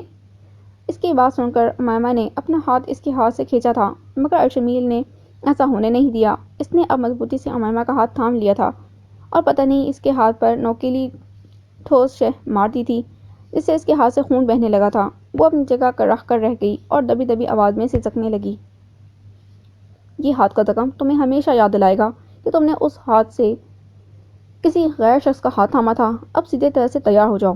اتنا کہہ کر وہ واپس چلا گیا۔ وہ ایسی ہی جگہ پر بیٹھے رہ گئی۔ اس کے ہاتھ سے کتنا خون بہہ کر زمین پر گرا تھا اسے یہ خبر نہیں ہوئی۔ وہ تو بس اپنی جگہ ساکت بیٹھی چپ چاپ آنسو بہا رہی تھی۔ اسے اپنی قسمت پر رونا آ رہا تھا جو ہر بار اسے عین وقت پر دھوکہ دیتی تھی، جو ہر بار اس ظالم شخص کو اس کے سامنے لا کھڑا کرتی تھی جو اسے کٹ پتلی کی طرح اپنی انگلیوں پر جا دیتا تھا۔ وہ ویسے ہی کرتی جاتی جیسا وہ چاہتا تھا۔ اس کی سیکرٹری ایک بار پھر اس کی خدمت میں حاضر تھی۔ اب وہ اسے کہہ رہی تھی، میم آپ بینڈیج کروا لیں۔ وہ لڑکی اس کے قریب بیٹھ کر اس کا ہاتھ اپنے ہاتھ میں لیتے ہوئے زخم کا معائنہ کرتے ہوئے بولی، نہیں مجھے نہیں کروانا۔ اس نے اس لڑکی کے ہاتھ سے اپنا ہاتھ کھینچ لیا مگر وہ لڑکی بے چارگی سے بولی، میم پلیز سمجھنے کی کوشش کریں، آپ کی ضد کی وجہ سے میری جاب بھی جا سکتی ہے اور آپ خود دیکھیں کہ آپ کے ہاتھ میں کتنا گہرا زخم ہو رہا ہے۔ اس نے ایک نظر اس لڑکی کے چہرے پر ڈالی جس کے چہرے سے صاف جھلک رہا تھا کہ اسے اپنی جاب ہاتھ سے نکلنے کا خوف ستا رہا ہے۔ ہاں پھر اس نے خون بہتے ہوئے اپنے ہاتھ کو دیکھا جہاں پر کافی گہرا زخم تھا۔ اس نے اپنا ہاتھ اس لڑکی کی طرف بڑھایا صرف اس لیے کہ اس کی جاب نہ جائے، کیونکہ اسے پتہ تھا ارشمیل یزدانی کتنا ظالم شخص ہے۔ وہ اس کا غصہ اس بیچاری لڑکی پر نکالے گا، اس کو ہمیشہ کے لیے جاب سے فارغ کر دے گا۔ پھر وہی لڑکی ایک رحم بھری نظر امائمہ پر ڈال کر بولی، میم پلیز آپ تیار ہو جائیے کیونکہ ارشمیل سر نے کہا ہے 5 منٹ بعد نکاح کے لیے مولوی آ رہے ہیں۔ اس لڑکی کی بات سن کر اس کے رکے ہوئے آنسو بھی پھر سے بہہ نکلے۔ وہ لڑکی اپنا کام کر کے وہاں سے چلی گئی۔ اب دوبارہ امائمہ اس روم میں اکیلی تھی۔ امائمہ نے روم کے چاروں طرف نظریں دوڑا کر دیکھا۔ یہ شاید پہلے والا ہی روم تھا جب ارشمیل نے یونیورسٹی کے ٹائم اسے اغوا کر کے یہیں رکھا تھا، مگر اب اس روم میں بہت ساری تبدیلیاں کی گئی تھیں۔ اسے نئے طریقے سے سیٹ کیا گیا تھا، ایسا لگ رہا تھا اس فارم ہاؤس کی نئی تعمیر کی گئی تھی۔ وہ اپنی جگہ سے اٹھ کر کھڑکی کے پاس آئی اور وہاں سے نکلنے کے لیے وہ کھڑکی پھلانگنے لگی کہ تبھی ارشمیل پیچھے سے آیا اور اسے بازو سے پکڑ کر اپنے سامنے کھینچا۔ وہ اسے وہاں دیکھ کر ڈر گئی، پھر اسے نفرت سے دیکھنے لگی۔ تبھی ارشمیل نے اسے زبردستی گھسیٹتے ہوئے بیڈ تک لایا اور اسے نیلے رنگ کا دوپٹہ اڑایا جسے اس نے دور اچھال پھینکا تھا۔ ارشمیل نے شعلہ بار نظروں سے اسے دیکھا، پھر وہ دوبارہ دوپٹہ اٹھا کر لایا اور اسے اڑا دیا اور کہنے لگا، بنا شور شرابے کے چپ چاپ نکاح نامے پر سائن کرو۔ اس کی بات سن کر وہ زور سے دھاڑتے ہوئے بولی تھی، چاہے تم مجھے قتل ہی کر دو میں اس نکاح نامے پر سائن نہیں کروں گی۔ تم سے نکاح کرنا مطلب اپنی موت کو دعوت دینا ہے اور میں خود اپنی موت کو دعوت نہیں دے سکتی۔ تم اپنی موت کو تبھی دعوت دے چکی تھی جب تم پہلی بار مجھ سے ٹکرائی تھی، اب سائن کرو۔ نہیں کروں گی۔ وہ بھی ضد پر اڑ چکی تھی۔ تبھی ارشمیل نے اس کا سیدھا ہاتھ پکڑا جس پر اس کی دی ہوئی زخم تھی اور پھر زبردستی اس کے ہاتھ میں قلم پکڑاتے ہوئے اسے سائن کرانے لگا۔ زبردستی ہی صحیح مگر امائمہ کے ہاتھوں نکاح نامے پر سائن ہو چکی تھی۔ وہ یہ سب دیکھ کر اپنی جگہ بکھر کر رہ گئی۔ یہ مقام اس کے لیے موت سے بھی زیادہ بدتر تھا جس کی وہ غلام بن کر رہ گئی تھی۔ اس کی تقدیر نے ہمیشہ کے لیے اس شخص کی غلامی لکھ دی تھی۔ ارشمیل کافی خوش تھا کیونکہ اسے ہمیشہ کے لیے اس کی زندگی کو اپنے ہاتھ میں کنٹرول کرنے کا سرٹیفکیٹ جو مل گیا تھا۔ ارشمیل نے اپنے نکاح میں موجود ان چند لوگوں کے لیے کھانے کا اہتمام کیا تھا۔ وہ سب لوگ ان دونوں کے نکاح کا کھانا کھا کر وہاں سے رخصت ہو گئے تو وہ اپنے روم میں آیا اور اسے روم میں موجود نہیں دیکھا تو ارشمیل سمجھ گیا کہ وہ باتھ روم میں ہے کیونکہ وہاں سے پانی گرنے کی آواز آ رہی تھی۔ پھر وہ آئینے کے سامنے جا کھڑا ہوا۔ اس نے ایک نظر آئینے میں ابھرتے ہوئے اپنے عکس پر ڈالی بلیک شرٹ اور ٹراؤزر میں وہ ہمیشہ کی طرح شاندار لگ رہا تھا۔ اپنی جیت کی وجہ سے خوشی سے چمکتی ہوئی اس کی خوبصورت آنکھیں اسے احساس دلا رہی تھیں کہ اس نے آج جو کام کیا ہے وہ قابل تعریف ہے۔ اسے اپنی جیت پر بہت خوشی ہو رہی تھی کیونکہ وہ نہیں چاہتا تھا امیمہ حیدر کسی اور کے ساتھ خوش رہے، اس لیے تو اس نے مرتضیٰ کو اور امیمہ کو دور کرنے کے لیے اسے نکاح کے بندھن میں باندھ لیا تھا تاکہ وہ دنیا کے کسی بھی کونے میں رہے تو اس کے نام سے منسوب رہے اور کسی اور کے وجود سے اپنی زندگی کی خوشی تلاشنے کی کوشش نہ کرے۔ وہ اسے جب بھی سوچے تو خوفزدہ ہو جائے اور خوفزدہ ہی رہے، تبھی تو اسے تڑپانے میں اور مزہ آئے گا۔ ارشمیل نے گھڑی میں وقت دیکھ کر باتھ روم کی طرف دیکھا۔ اسے باتھ روم میں گھسے 10 منٹ ہو چکے تھے۔ ارشمیل تشویش میں پڑ گیا کہ کہیں وہ باتھ روم کی کھڑکی سے بھاگ نہ گئی ہو۔ ہر بار کی طرح اس لیے اس نے 2-3 دھکے دے کر باتھ روم کا دروازہ کھولا تو دیکھا وہ بے سود سی شاور کے نیچے بھیگ رہی تھی۔ اس کے سارے کپڑے گیلے ہو چکے تھے۔ وہ اس کے پاس آیا اور اسے ایک زوردار تھپڑ لگا کر ہوش میں لایا۔ اس کا تھپڑ کھاتے ہی وہ فرش پر گر گئی۔ وہ جیسی گری تھی ویسے ہی رہی۔ اس نے اپنی جگہ سے اٹھنے کی کوشش بھی نہیں کی تھی۔ ارشمیل اس کے پاس آیا اور اسے زبردستی اٹھا کر روم میں لے آیا اور بولا، تمہیں لگ رہا ہوگا کہ تمہاری ان سب حرکتوں سے تم پر ترس کھاؤں گا، تمہیں بخش دوں گا، تو تم بالکل غلط سوچ رہی ہو۔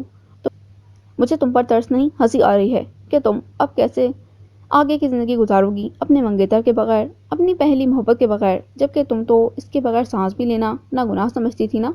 اور تمہیں کیا لگتا ہے میں ساری دنیا کے سامنے تمہیں اپنی بیوی کے طور پر قبول کروں گا؟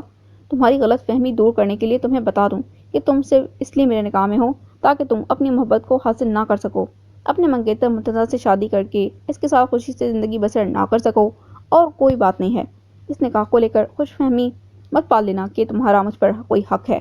وہ اتنا کہہ کر چلا تھا کہ امیمہ میں پتہ نہیں کیسے اتنی ہمت آ گئی کہ اس نے ارشمیل کا ہاتھ پکڑا اور اس کی جیب سے نکاح نامہ اچک لیا۔ پھر وہ آتش دان کی طرف بڑھ گئی۔ وہاں جا کر اس نے وہ نکاح نامہ جلا دیا۔ ارشمیل اس کی اتنی ہمت دیکھ کر دنگ رہ گیا۔ نکاح نامہ جلا کر وہ اس کے پاس آئی اور بولی، تم بھی یہ مت سمجھ لینا کہ زبردستی نکاح کر کے تم میرے سب کچھ بن گئے ہو۔ جب میں اس زبردستی کے نکاح کو نہیں مانتی تو تمہیں اپنے شوہر کے روپ میں کیسے قبول کر سکتی ہوں؟ اور اب تم دیکھنا یہ معمولی سی لڑکی کیا کرتی ہے۔ تم یہ ثابت کرنے کے لیے کتنی بھی ایڑی چوٹی کا زور لگاتے رہ جاؤ گے کہ میں تمہاری بیوی ہوں، مگر تم ثابت نہیں کر پاؤ گے۔ اس کی بات سن کر ارشمیل ہمیشہ کی طرح ہنستے ہوئے بولا، اوہ واو، آئی لائک اٹ۔ اتنا کہہ کر وہ روم سے نکل گیا اور اسے روم میں قید کر کے چلا گیا۔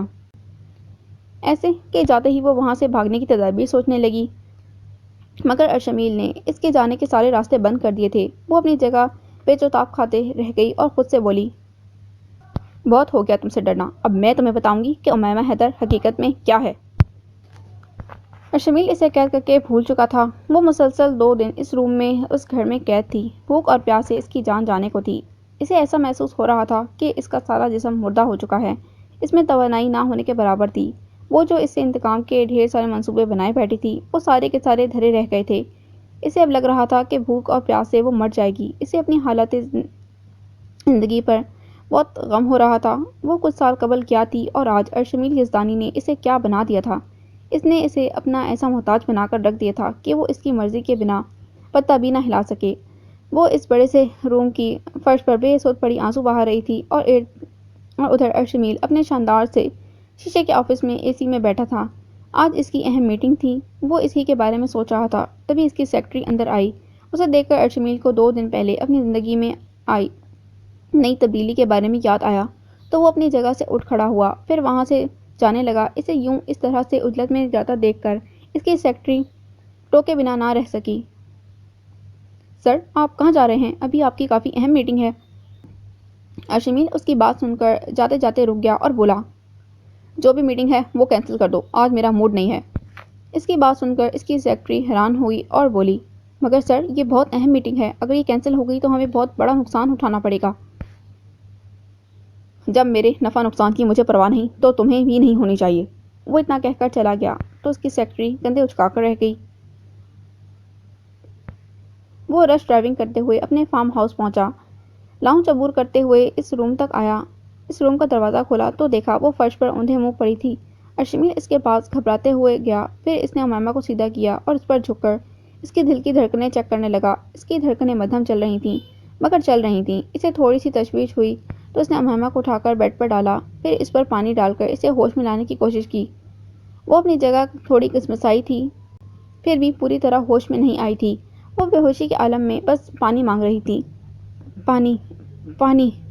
ارشمیل اپنی جگہ سے اٹھ کر پانی لانے گیا، پھر اس کے بعد اس کا سر اپنی گود میں رکھ کر اس کے منہ پر قطرے قطرے پانی ڈالنے لگا۔ اس وقت ارشمیل پوری طرح فراموش کر چکا تھا کہ ان کے بیچ کتنی عداوت ہے۔ اسے یاد تھا تو بس یہ کہ اس وقت وہ بیمار ہے اور اسے اس کی ضرورت ہے۔ جیسے تھوڑا تھوڑا پانی اس کے حلق میں جا رہا تھا، وہ ویسے ویسے ہوش میں آ رہی تھی۔ اسے ہوش میں آتا دیکھ کر ارشمیل اپنی جگہ سے اٹھ گیا اور کچن میں آ گیا۔ اس کے کھانے کا انتظام کرنے لگا۔ وہ اتنا بڑا بزنس ٹائکون آج اپنی بیوی کے لیے کھانا تیار کر رہا تھا، جس نے آج سے پہلے کبھی کچن میں جھانکنے کی زحمت بھی نہیں اٹھائی تھی۔ وہ آج اپنے رقیب کے لیے کھانا بنا رہا تھا۔ اسے کھانا بنانا تو نہیں آتا تھا، مگر اس نے یوٹیوب پر ویڈیو دیکھ کر اس کے لیے ہیلدی فوڈ بنا لیا تھا۔ اس نے اپنے بنائے ہوئے اوٹس کو ٹیسٹ کیا تو اسے وہ اتنے برے نہیں لگے تھے۔ پھر وہ ایک گلاس میں دودھ اور اوٹس سے بھرا باؤل ٹرے میں سجا کر اس کے روم میں لے آیا۔ امیمہ بیڈ کے ایک کونے پر گھٹنوں میں سر دیے بیٹھی تھی۔ ارشمیل نے اسے مخاطب نہیں کیا تھا۔ اس نے زور سے سائڈ ٹیبل پر وہ ٹرے رکھی کہ وہ متوجہ ہو جائے گی۔ اس کے ایسا کرنے سے وہ سر اٹھا کر اسے دیکھنے لگی۔ ان 2 دنوں میں اس کی خوبصورت آنکھیں مسلسل رونے کی وجہ سے سرخ ہو چکی تھیں۔ اس کے ارد گرد کالے گہرے حلقے آ چکے تھے۔ اس کے گلابی ہونٹ نیلے پڑ چکے تھے۔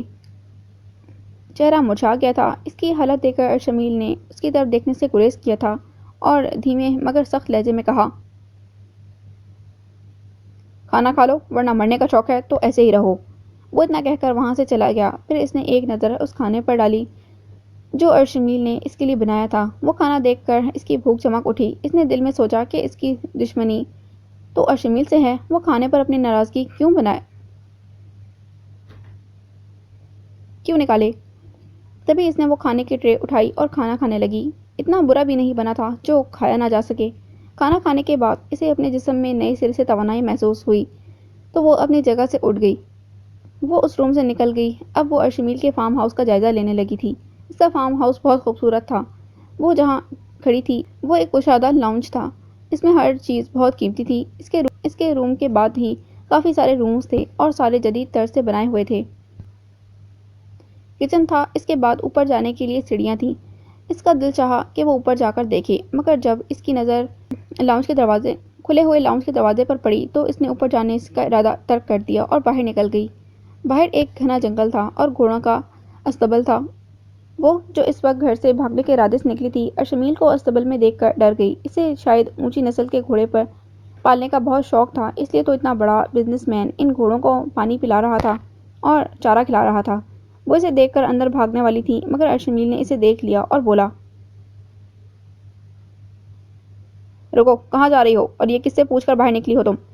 اس کی بات سن کر وہ وہیں رک گئی، مگر اس کی طرف مڑ کر نہیں دیکھا۔ تبھی ارشمیل اس کے پاس آیا اور پھر سے بولا، اب یہاں آ ہی گئی ہو تو یہ استبل صاف کر دو۔ اس کی بات سن کر امیمہ نے ارشمیل کو نفرت بھری نگاہوں سے دیکھا، کچھ کہا نہیں اور آگے بڑھنے لگی۔ تبھی ارشمیل نے اسے اپنے سامنے کھینچ لیا اور بولا، تم نے سنا نہیں میں نے جو کہا ہے؟ میں تمہاری غلام نہیں ہوں جو تم مجھ سے یہ سب کام کروا رہے ہو۔ اس کی بات سن کر ارشمیل نے اسے اور بھی خود سے قریب کیا اور اس کے قریب ہوتا ہوا بولا، اب تو میری نظروں میں تمہاری اوقات غلام سے بھی بدتر ہو چکی ہے، کیونکہ تم میری بیوی جو بن چکی ہو، اور میں نے سنا ہے کہ بیویاں غلام سے بھی زیادہ گئی گزری ہوتی ہیں۔ کیا کہتے ہیں، مرد کے پیر کی جوتی، اب تم میرے پیر کی جوتی بن چکی ہو۔ اس کی بات سن کر اور اس کی سوچ جان کر اس کی آنکھوں میں پتہ نہیں کیوں آنسو آ گئے تھے۔ اس کے آنسو سرخ و سفید چہرے پر گرنے کے لیے بےتاب ہو رہے تھے، مگر اس نے اس شخص کے سامنے اپنے قیمتی آنسو بہانا اپنی توہین سمجھا تھا، اس لیے تو وہ مسکرا کر بولی،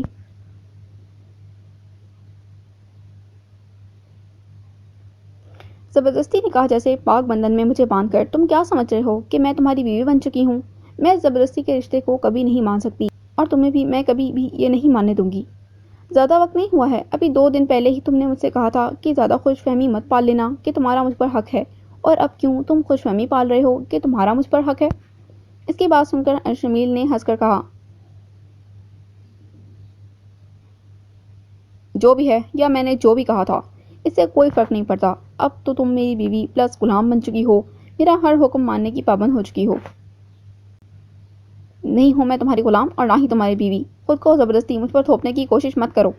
اتنا کہہ کر وہ اسے پیچھے دھکیل کر وہاں سے چلی گئی تھی اور خود کو اس روم میں قید کر لیا تھا جہاں پر وہ 2 دن سے بند تھی۔ کچھ دن ارشمیل نے اسے سبق سکھانے کے لیے اسے فارم ہاؤس پر ہی قید رکھا تھا کہ اس کی عقل ٹھکانے آ جائے گی، مگر اس کی عقل ختم ہونے کا نام ہی نہیں لے رہی تھی۔ تبھی تو ارشمیل نے اسے اس کے فلیٹ پر واپس لا کر چھوڑ دیا تھا۔ امیمہ جب سے وہاں سے واپس آئی تھی تب سے ہر وقت روتے ہی رہتی تھی اور گمسم رہتی تھی۔ اسی وجہ سے اس نے کھانا پینا سب کچھ چھوڑ دیا تھا۔ وہ ابھی بھی فضول کی سوچوں میں گم تھی، تبھی اس کا فون بج اٹھا۔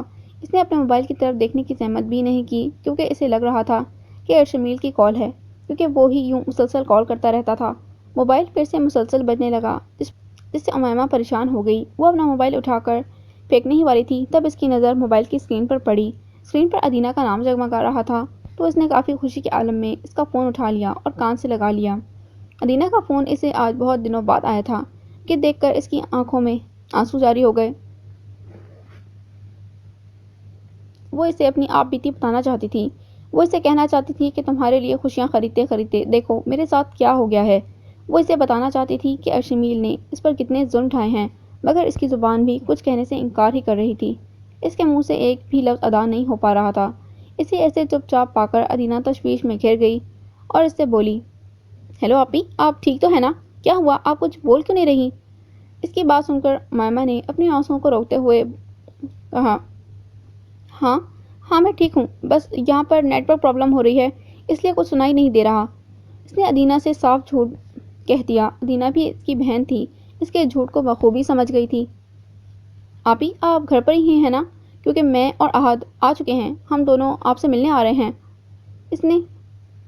اس کی بات سن کر امیمہ گھبرا کر بولی، نہیں تم یہاں نہیں آ سکتی ہو۔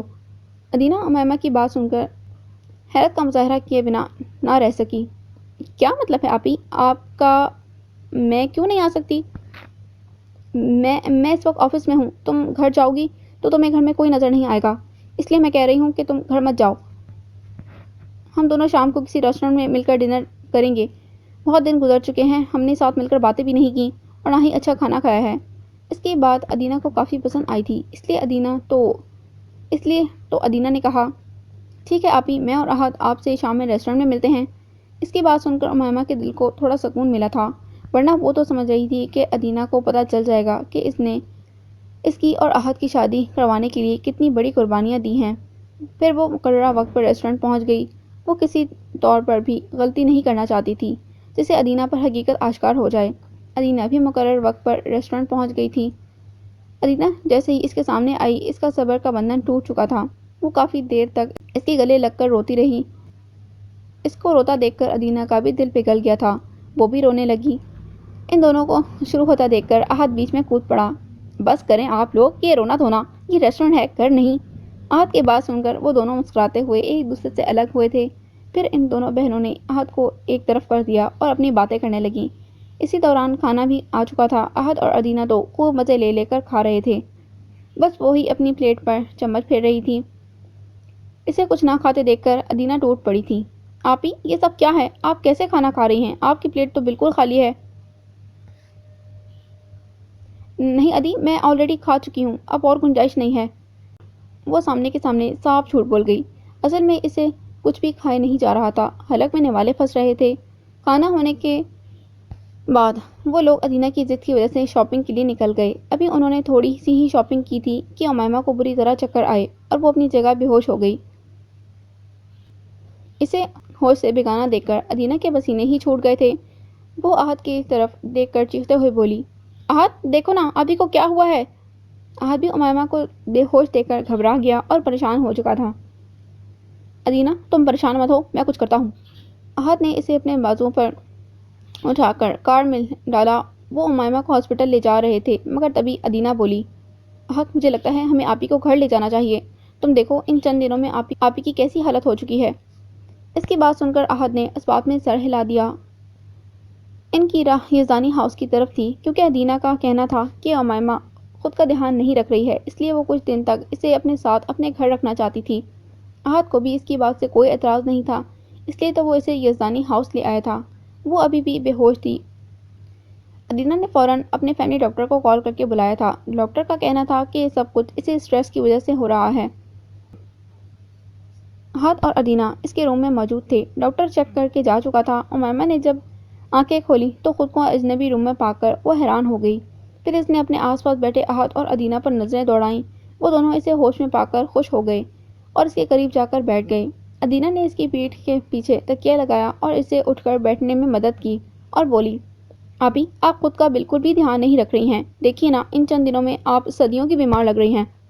اس کی بات سن کر امائمہ نے پھیکی سی مسکراہٹ کے ساتھ کہا، نہیں ادی، میں اب ٹھیک ہوں۔ مجھے بتاؤ، تم مجھے یہ کہاں لے کر آ گئی ہو؟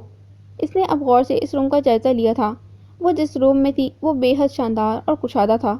قیمتی فرنیچر، جہازی سائز بیڈ تھا۔ بیڈ کے سائڈ سے ایک بڑی سی کھڑکی تھی، اس پر وائٹ کلر کے بلیو لائننگ کے پردے تھے۔ وہیں پر شاہد باہر کی تازی اور ٹھنڈی فضا لینے کے لیے صوفہ رکھا گیا تھا۔ اس پر ترتیب سے کشن سیٹ کیے گئے تھے۔ ساتھ ہی اس کے سائڈ میں بک شیلف تھی جس میں ہر قسم کے بک تھے۔ بیڈ کے سامنے ہی بڑی سی LED تھی دیوار پر لگی ہوئی تھی۔ بیڈ کے سامنے بڑی سی LED ٹی وی دیوار پر لگی ہوئی تھی۔ اس روم کو بہت ترتیب سے اور خوبصورتی سے ڈیزائن کیا گیا تھا۔ وہ اس روم کا جائزہ لینے میں اتنی گم ہو چکی تھی کہ اسے سنائی ہی نہیں دیا کہ ادینہ نے کیا کہا ہے۔ ادی، تم نے بتایا نہیں میں اس وقت کس کے گھر میں موجود ہوں؟ اس کی بات سن کر ادینہ نے ہنستے ہوئے کہا، آپی، میں نے آپ کو 4 بار کہا، مگر شاید آپ اس گھر کا جائزہ لینے میں اتنی گم ہو چکی تھی کہ آپ نے سنا ہی نہیں۔ یہ میرا گھر ہے، یعنی یزدانی ہاؤس۔ اس کی بات سن کر امائمہ اپنی جگہ سے اچھل پڑی اور سوچنے لگی کہ وہ کہاں آ گئی ہے۔ جس ارشمیل سے وہ جتنا دور بھاگنا چاہ رہی تھی، قسمت اتنا ہی اس سے ملانے کی کوشش کر رہی تھی۔ وہ اب احد اور ادینہ کے سامنے رو نہیں سکتی تھی اور نہ ہی اعتراض جتا سکتی تھی، اس لیے وہ اپنی جگہ سے اٹھتے ہوئے سہولت سے انکار کرتے ہوئے بولی، ادی، اب میں بالکل ٹھیک ہوں، مجھے اپنے گھر جانا ہے۔ اب وہ اپنے پیروں میں جلدی جلدی چپل ٹھوسنے کی کوشش کر رہی تھی۔ اس نے سیدھے طرح سے چپل بھی اپنے پیروں میں نہیں ڈالی۔ وہ ادینہ کی بات سنے بغیر اس روم سے نکل گئی۔ احد اور ادینہ اس کی گھبراہٹ اور عجلت دیکھ کر حیرانی کے ساتھ اسے روکنے کے لیے اس کے پیچھے گئے۔ وہ آگے آگے جا رہی تھی اور ادینہ احد اسے روکنے کے لیے اس کے پیچھے اسے آوازیں لگا رہے تھے۔ آپی، میری بات تو سنیے، آپ یوں اس طرح بغیر بتائے کیسے جا سکتی ہیں؟ وہ ادینہ کی بات سن کر رکی نہیں تھی، بس اس نے اپنے پیچھے ادینہ کو ایک نظر موڑ کر دیکھا اور بولی، پلیز ادی، مجھے روکنے کا مت کہو۔ پیچھے دیکھنے کے چکر میں وہ آفس سے تھک ہار کر آتے ہوئے ارشمیل سے ٹکرائی تھی۔ ارشمیل نے بروقت اسے گرنے سے بچایا تھا اور اسے اپنے مضبوط بازوؤں کے حصار میں لے لیا تھا۔ اسے اپنے گھر میں موجود دیکھ کر ارشمیل کو جتنی حیرت ہوئی تھی، اتنا ہی اسے پتہ نہیں کیوں دل میں خوشی بھی ہوئی تھی۔ اسے اپنے سامنے دیکھ کر امائمہ کو اپنی دل کی دھڑکن بند ہوتی محسوس ہوئی۔ وہ اس وقت اس کے اتنے قریب تھی کہ ارشمیل کے دل کی دھڑکن تک اسے سنائی دے رہی تھی۔ اس نے ایک نظر اپنے اور ارشمیل کے قریب آتے ہوئے احد اور ادینہ پر ڈالی اور ایک جھٹکے سے خود کو ارشمیل کے حصار سے آزاد کیا۔ ارشمیل احد اور ادینہ کے سامنے اپنی اس بے خودی پر تھوڑا سا شرمندہ ہو گیا تھا، اس لیے اس نے اپنی نظروں کا زاویہ بدل لیا۔ اتنی ہی دیر میں احد اور ادینہ امائمہ کے اور قریب آ چکے تھے۔ ادینہ نے اپنی پیاری بہن کا ہاتھ تھام لیا اور بولی، آپی پلیز چند دن کے لیے رک جائیے نا۔ ایک دفعہ کہہ دیا نا کہ میں نہیں رک سکتی، تو پھر تم کیوں میرے پیچھے پڑ گئی ہو؟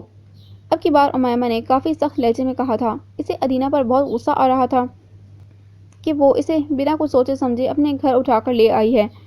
اس نے ایک بار بھی سوچنے کی زحمت نہیں کی تھی کہ اس کا بغیر سوچے سمجھے کیا ہوا یہ فیصلہ امائمہ کی زندگی میں کتنا بڑا طوفان لا کر کھڑا کر سکتا ہے۔ رک جائیے نا، ادینہ اتنا کہہ رہی ہے تو۔ اب کی بار احد نے کہا۔ احد کی بات سن کر اس نے نرم لہجے میں کہا، پلیز سمجھنے کی کوشش کرو، میں نہیں رک سکتی۔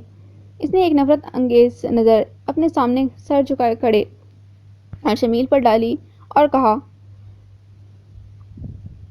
وہ وہاں سے نکل گئی۔ ادینہ جانتی تھی کہ اب وہ کسی کے بھی کہنے سے نہیں رکنے والی ہے۔ تبھی ارشمیل نے ایک نظر ادینہ کے مرجھائے ہوئے چہرے پر ڈالتے ہوئے کہا، کیا میں جا کر ان سے بات کروں؟ اس وقت ارشمیل ادینہ کے سامنے نہایت ہی شرافت کا مظاہرہ کر رہا تھا، حالانکہ سب کو پتا تھا کہ وہ کیسا ہے اور کتنا شریف ہے۔ مجھے پتا ہے وہ نہیں مانے گی، مگر پھر بھی آپ کوشش کر کے دیکھ لیں۔ ادینہ اتنا کہہ کر وہاں سے چلی گئی۔ احد بھی اس کے پیچھے چلا گیا۔ ارشمیل ادینہ کی بات سن کر مسکراتے ہوئے دل ہی دل میں سوچنے لگا، جو کام ادینہ اور احد مل کر نہیں کر سکے، وہ کام تو میرے بائیں ہاتھ کا کھیل ہے۔ پھر وہ بھی امیمہ کو روکنے کے لیے اس کے پیچھے نکل گیا۔ امیمہ کے بالکل سمجھ نہیں آ رہا تھا کہ وہ اس طوفان بھری رات میں کیسے اپنے فلیٹ پر جائے گی، کیونکہ بارش کے آنے کے بہت امکانات بڑھ چکے تھے۔ تیز اور ٹھنڈی ٹھنڈی ہوائیں بتا رہی تھیں کہ آج رات خوب جم کر بارش ہونے والی ہے۔ وہ اس طوفان سے نہیں گھبرا رہی تھی، وہ تو اپنی زندگی میں آنے والے نئے طوفان سے گھبرا رہی تھی، کیونکہ اس نے ابھی کچھ دیر پہلے ارشمیل کی آنکھوں میں اسے دیکھ کر در آئی ہوئی نئی تبدیلی کو بھانپ لیا تھا۔ وہ سمجھ گئی تھی کہ اس کی آنکھوں کا رنگ اسے دیکھ کر کیوں بدل گیا ہے۔ وہ جلدی جلدی بڑا سا لان عبور کرتے ہوئے گیٹ سے باہر نکل آئی۔ اب وہ اس طوفان بھری رات میں سڑک پر اکیلی چل رہی تھی۔ وہ جس ایریا میں تھی وہ شہر کا سب سے مہنگا ترین ایریا تھا۔ اب وہاں پر صرف امیر لوگوں کو ہی اپنی کار لانے کی اجازت تھی، ٹیکسی وغیرہ وہاں نہیں آ سکتی تھی، اس لیے وہ پیدل ہی چلنے لگی۔ اس نے سوچا جیسے ہی مین روڈ لگے گا وہ ٹیکسی کر کے اپنے گھر چلی جائے گی۔ وہ آگے آگے بڑھتے جا رہی تھی، تبھی ارشمیل اس کے پیچھے آیا اور اس کا ہاتھ پکڑ کر اسے اپنے سامنے کیا۔ وہ اس اچانک حملے کے لیے تیار نہیں تھی، تبھی تو اس کا پورا بیلنس بگڑ گیا اور وہ پوری طرح ارشمیل کے اوپر گر گئی۔ ارشمیل نے اسے اپنے مضبوط بازوؤں میں پکڑا اور بولا، کیوں اتنا ڈرامہ کر رہی ہو؟ جب ادینہ کہہ رہی تھی تو رک جاؤ۔ میں ڈرامہ کروں یا کچھ بھی، تم مجھے بولنے والے کون ہوتے ہو، اور یہ کیا طریقہ ہے کسی کے ساتھ بھی زبردستی کرنے کا؟ اس کی بات سن کر ارشمیل ہنسنے لگا، پھر ہوا کی وجہ سے اڑتے ہوئے اس کے بالوں کو پیچھے کیا اور بولا، کتنی بار یاد دلانا پڑتا ہے کہ تم میری بیوی ہو، اب سیدھی طرح سے گھر چلو۔ وہ اب امیمہ کا ہاتھ تھام کر اسے زبردستی اپنے ساتھ گھسیٹ رہا تھا۔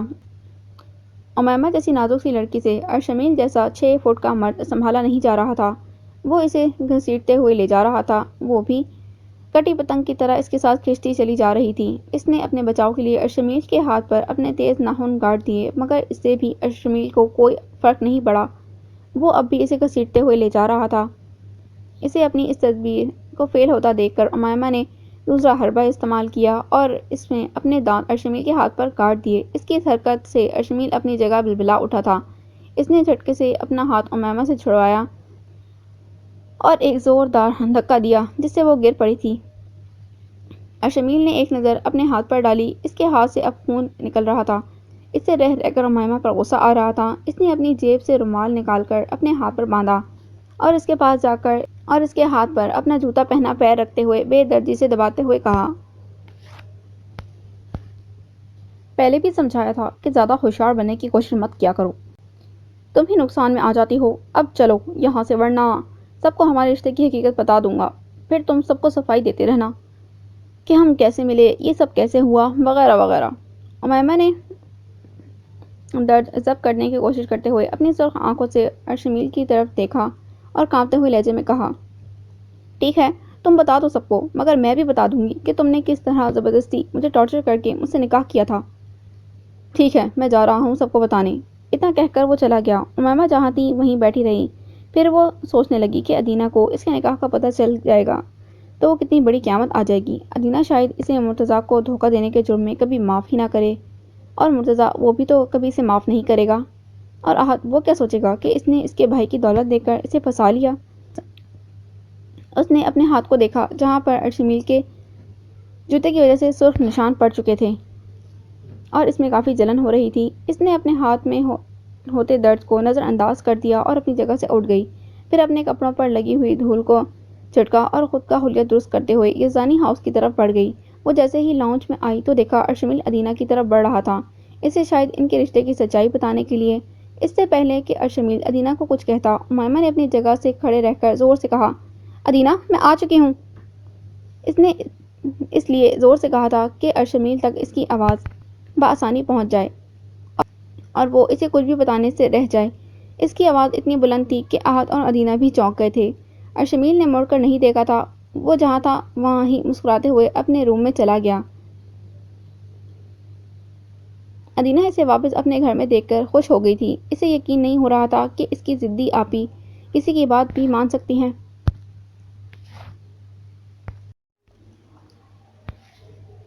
اسے یزدانی ہاؤس میں رہتے ہوئے 4 دن گزر چکے تھے۔ ان 4 دنوں میں وہ ایک بار بھی اپنے روم سے باہر نہیں نکلی تھی۔ وہ خود کو اندر سے لاک کر کے رکھتی تھی تاکہ ارشمیل اس کے روم میں نہ آ جائے۔ وہ ناشتہ بھی وہیں کرتی تھی اور کھانا بھی وہیں کھاتی تھی۔ ارشمیل پتہ نہیں کیوں اس کے روم سے نکلنے کا انتظار کرتا رہتا تھا، مگر وہ تو اس طرح سے پردنشین ہو چکی تھی، اسے محسوس ہوتا تھا کہ وہ گھر میں موجود ہی نہیں ہے۔ وہ جب بھی اس کے روم تک جاتا تو اس کا روم اسے باہر سے لاک ہی ملتا، جس سے وہ پیچ و تاب کھا کے رہ جاتا۔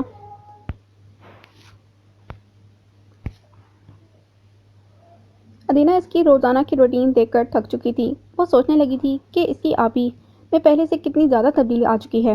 وہ پہلے کتنا ہنسا کرتی تھی، کتنی باتیں کیا کرتی تھی، اور اب چند دنوں میں کتنی خاموش ہو کر رہ گئی ہے۔ اور اب وہ اسے اپنے دل کی کوئی بات بھی شیئر نہیں کرتی تھی۔ وہ جہاں بیٹھی تھی وہاں سے اس ارادے سے اٹھی تھی کہ وہ اپنی بہن سے پوچھے گی کہ اسے کیا ہوا ہے، کیوں وہ اتنی خاموش ہو کر رہ گئی ہے، کیوں اب وہ اس سے اپنے دل کی باتیں شیئر نہیں کرتی۔ وہ دستہ دیکھ کر اس کے روم میں آ گئی تھی۔ امیمہ جو لیٹی ہوئی چھت کو گھور رہی تھی وہ ڈر گئی۔ اسے لگا کہ کہیں یہ ارشمیل تو نہیں ہے۔ تبھی اس نے آواز دے کر تصدیق کرنے کے لیے کہا، کون ہے؟ آپی، میں ہوں، ادینہ۔ ادینہ کی آواز سن کر وہ کچھ مطمئن ہو گئی، اس لیے اس نے دروازہ کھول دیا اور اسے اندر آنے کے لیے راستہ دے دیا۔ ادینہ اس کے بیڈ پر جا کر بیٹھ گئی اور اس سے کہا، آپی آپ کھڑی کیوں ہیں، آپ بھی بیٹھیے نا۔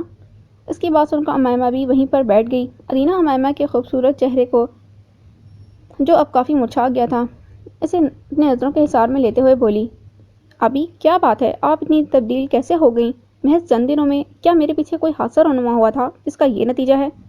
اس کی بات سن کر امیمہ دل ہی دل میں سوچنے لگی کہ وہ کیسے بتائے کہ اس کے ساتھ ایک نہیں بہت سارے حادثات پیش آ چکے ہیں، وہ بھی صرف اس کی وجہ سے۔ اس نے اپنے چہرے کے مدجز چھپاتے ہوئے مسکرا کر ادینہ سے کہا، نہیں ادی، کچھ نہیں ہوا ہے، وہ بس آفس کا سٹریس زیادہ ہونے کی وجہ سے میں بیمار پڑ چکی ہوں۔ تم زیادہ وہم مت پالو، اپنی شادی شدہ لائف کو انجوائے کرو۔ اگر آپ کہتی ہیں تو میں مان لیتی ہوں، مگر آپی آپ کو بھی میری ایک بات ماننی ہوگی۔ اس کی بات سن کر امیمہ حیرت سے بولی، ٹھیک ہے بتاؤ کیا بات ہے؟ آپی آج رات کا کھانا آپ ہمارے ساتھ کھائیں گی۔ اس کی بات سن کر امیمہ کا مسکراتا ہوا چہرہ سکڑ گیا۔ وہ انکاری لہجے میں بولی، نہیں ادینہ، میں یہی کھانا کھاؤں گی، مجھے سب کے ساتھ کھانا نہیں کھانا ہے۔ میں جانتی ہوں آپی آپ ارشمیل بھائی کی وجہ سے روم سے نہیں نکلتی، مگر آپ کو نہیں پتا ارشمیل بھائی دل کے بہت اچھے ہیں، وہ سب کی بہت عزت کرتے ہیں۔ اس کی بات سن کر امیمہ دل ہی دل میں خود سے بولی، اسے مجھ سے زیادہ اچھے سے اور کون جان سکتا ہے؟ پلیز آپی ضد مت کیجیے، چلیے نا۔ ادینہ کے بہت اصرار کرنے پر وہ اپنی جگہ سے اٹھ گئی، یہ سوچ کے کہ ارشمیل اس وقت گھر میں موجود نہیں ہوگا کیونکہ اس کے گھر پر آنے کا کوئی مقرر وقت نہیں تھا۔ وہ کبھی آ جاتا تھا، کبھی رات گئے تک آتا تھا تو کبھی بہت جلدی آتا تھا۔ امیمہ ادینہ کے ساتھ ڈائننگ ہال میں آ گئی۔ ڈائننگ ہال میں 12 کرسی والا بڑا سا ٹیبل تھا جس پر سے ایک چیئر کھینچ کر وہ بھی بیٹھ گئی۔ ادینہ نے ساری چیزیں اس کی پسند کی بنائی تھیں۔ تبھی وہاں سے ارشمیل گزر رہا تھا تو احد نے اسے پکار لیا، بھائی آپ بھی آئیے نا ہمارے ساتھ کھانا کھانے۔ احد کی بات سن کر ارشمیل کی نظر امیمہ پر پڑی تو وہ اسے دیکھ کر فوراً وہاں آ گیا اور بیچ کی چیئر کھینچ کر وہیں پر بیٹھ گیا۔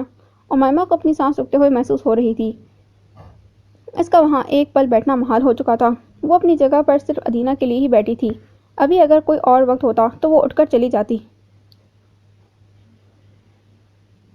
بھائی آج آپ کتنے دن بعد سب کے ساتھ بیٹھ کر کھانا کھا رہے ہیں، آپ بھی جلدی سے شادی کر لیں تاکہ آپ جلدی گھر آنے لگیں اور ہم سب کے بیچ میں بیٹھ کر روزانہ کھانا کھایا کریں۔ اس کی بات سن کر ارشمیل کی نظر امیمہ کے چہرے پر جا کر ٹک گئی۔ وہ احد کی بات سن کر شاید پریشان ہو چکی تھی۔ ارشمیل نے اس کے چہرے پر نظر جماتے ہوئے بولا، تمہارا آئیڈیا برا نہیں ہے، لگتا ہے اس بارے میں اب سیریس ہو کر سوچنا پڑے گا۔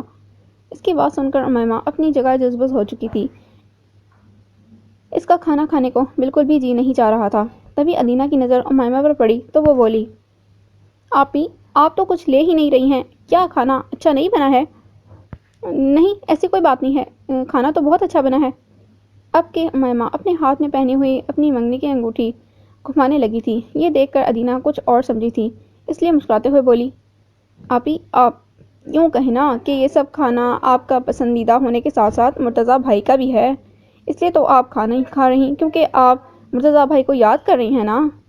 اس کی بات سن کر جہاں امیمہ چونک گئی تھی وہیں ارشمیل کا بھی کھانا کھاتا ہوا ہاتھ رک گیا تھا۔ امیمہ نے ایک نظر ارشمیل کے ساکت وجود کو دیکھا اور بولی، ہاں ٹھیک کہہ رہی ہو تم، مجھے اس وقت مرتضیٰ کی بہت یاد آ رہی ہے۔ اس کی بات سن کر ارشمیل کی آنکھیں سرخ ہو گئی تھیں۔ وہ چاہ کر بھی اس وقت کچھ بھی کرنے سے قاصر تھا۔ کیوں نہ آپ اور مرتضیٰ بھائی بھی شادی کر لیں؟ ویسے بھی آپ اپنا خیال تو رکھتی نہیں ہیں، کم از کم مرتضیٰ بھائی ہی آپ کا خیال رکھ لیں گے اور پھر مجھے آپ کی فکر بھی نہیں رہے گی۔ اس کی بات سن کر امیمہ کے بے جان چہرے پر ایک دل جلانے والی مسکراہٹ در آئی۔ اس کا چہرہ شرم سے لال ہو چکا تھا۔ اس نے اپنا سر جھکایا اور بولی، میری مرتضیٰ سے بات ہو چکی ہے، اس کے ڈیڈ کچھ دن بعد ہماری شادی کی ڈیٹ فکس کرنے کے لیے آ رہے ہیں۔ یہ بات سن کر ارشمیل پر گویا بم گرا تھا۔ وہ جو پانی پی رہا تھا اسے بری طرح رچکا لگا تھا۔ اس کا کھانس کر برا حال ہو چکا تھا۔ یہ دیکھ کر امیمہ سمجھ گئی کہ اسے یہ سب کچھ کیوں ہو رہا ہے۔ اس لیے تو وہ ادینہ اور احد کی توجہ ارشمیل پر مرکوز کر کے وہاں سے اٹھ کر چلی گئی تھی۔ وہ روم میں آ گئی اور بیڈ پر گر گئی۔ ارشمیل کی ابھی والی حالت دیکھ کر اسے سچ میں بہت مزہ آیا تھا۔ اس نے سوچ لیا تھا کہ وہ اب مرتضیٰ سے شادی کرے گی کیونکہ وہ زبردستی کے کیے گئے نکاح کو مانتی ہی نہیں تھی۔ اس لیے اس نے پہلے ہی مرتضیٰ سے اپنی شادی کی بات کر لی تھی۔ مرتضیٰ تو اس کی بات سن کر بہت خوش ہوا تھا۔ اس نے فوراً حامی بھر لی۔ اس نے یہ بات ادینہ کو پہلے اس لیے نہیں بتائی کہ ادینہ سب کو بتا دے گی اور اس کا یہ راز ارشمیل پر کھل جائے گا اور وہ بیچ میں ٹانگ اڑانے کی ضرور کوشش کرے گا۔ وہ ابھی اپنے اور مرتضیٰ کے بارے میں ہی سوچنے میں اتنی محو تھی کہ اسے پتہ ہی نہیں چلا کہ کب ارشمیل دبے پاؤں اس کے روم میں آیا اور روم کا دروازہ لاک کر کے اس کے قریب ہو گیا۔ اسے تو خبر تب ہوئی جب اسے اپنے بے حد قریب کلون کی خوشبو محسوس ہوئی۔ جس پر اس نے مڑ کر دیکھا تو ارشمیل اس کے پاس اس کے بیڈ پر لیٹا ہوا تھا۔ یہ دیکھ کر وہ جتنی حیران ہوئی تھی اتنا ہی غصہ بھی ہوئی تھی۔ وہ جلدی سے اپنی جگہ سے اٹھ گئی مگر ارشمیل نے اس کا ہاتھ پکڑ کر دوبارہ اسے گرا دیا اور اسے اپنے قریب کرتے ہوئے بولا، ابھی تم نے باہر کیا کہا تھا؟ اس کی اس حرکت پر امیمہ اپنی جگہ تڑپ کر رہ گئی تھی۔ وہ کب اس کی قربت کی عادی تھی جو اب خوش ہو جاتی۔ اسے ارشمیل پر بہت تاؤ آ رہا تھا۔ اس نے ارشمیل کو خود سے دور کرنے کی بہت کوشش کی مگر وہ 6 فٹ کا شخص کہاں اس سے ہلنے والا تھا۔ تم ذلیل انسان، یہ جو کچھ بھی کر رہے ہو نا بہت غلط کر رہے ہو۔ تمہاری ہمت کیسے ہوئی میرے اتنے قریب آنے کی؟ اور تمہاری ہمت کیسے ہوئی کسی غیر شخص کے بارے میں سوچنے کی؟ وہ اتنی زور سے چیخ کر بولا کہ کچھ پل کے لیے امیمہ بھی ڈر گئی کہ ادینہ اور احد نہ آ جائیں اور ان دونوں کو اس طرح دیکھ کر کچھ غلط نہ سمجھ بیٹھیں۔ میں کسی کے بھی بارے میں سوچوں؟ تم کون ہوتے ہو؟ اور اب تم یہ کہو گے کہ تم میرے شوہر ہو تو میں نے 1000 بار کہہ دیا ہے کہ میں زبردستی کے اس کاغذ کے رشتے کو نہیں مانتی جو تم نے استوار کیا تھا۔ میں شادی کروں گی تو صرف اور صرف مرتضیٰ سے، اس کے علاوہ کسی سے بھی نہیں۔ اس کی بات سن کر ارشمیل نے اس کے بعد اپنے ہاتھوں میں سختی سے پکڑ لیے اور بولا، میں تمہیں یہ گناہ کبھی نہیں کرنے دوں گا۔ میں بھی دیکھتا ہوں تم یہ شادی کیسے کرتی ہو۔ تم جیسے گناہ گار شخص کے منہ سے گناہ اور ثواب کی باتیں اچھی نہیں لگتی۔ تم 1000 بار گناہ کرو تو تم پر سب جائز ہے اور میں ایک گناہ بھی نہیں کر سکتی۔ ٹھیک ہے شوق سے کرو، میں بھی دیکھتا ہوں تم کیسے مرتضیٰ سے شادی کرتی ہو۔ اتنا کہہ کر وہ چلا گیا تو وہ بھی اپنی جگہ چلا کر بولی، ٹھیک ہے میں بھی دیکھتی ہوں کہ تم مجھے کیسے روک سکتے ہو۔